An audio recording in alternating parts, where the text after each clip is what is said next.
Welcome once again, where we're educating consumers of real estate services.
And then the buyer would also say, okay, I'm comfortable with that.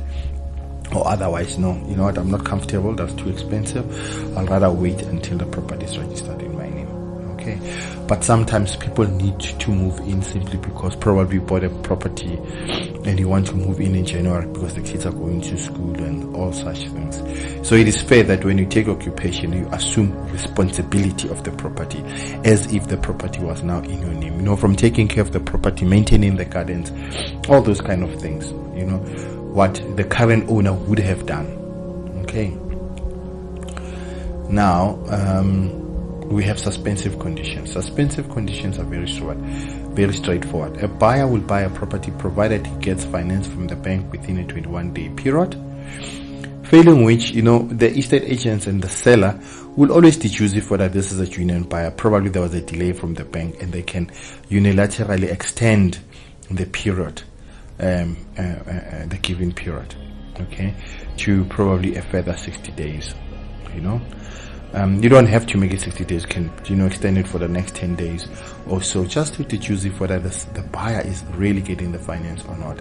And where the buyer is being declined by the bank, why do you want to extend the period? He's been declined, so move on, get the seller another buyer who is willing and able. Now, these conditions shall be deemed to have been fulfilled. Right, upon the bank giving a grant, it means the suspensive condition has been fulfilled. Okay.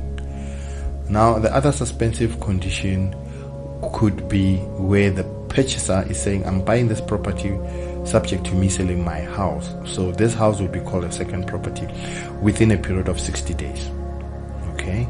So from the time the offer has been accepted, the purchaser must start immediately to market the second property.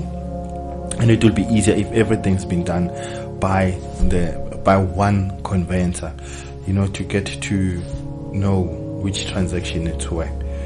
All right. And all these suspensive conditions could be waived by the buyer at any time. Where buyer says, I'm looking for finance, he can easily say, you know what, I'm no longer looking for finance, I'll pay cash. And then where the buyer says, I'm buying this property subject to me selling the second property, can say, you know what, I'm no longer selling my second property, the bank is willing to give me finance, or you know what, I'll just pay this property cash. All right. Thank you guys. See you again next time. Bye.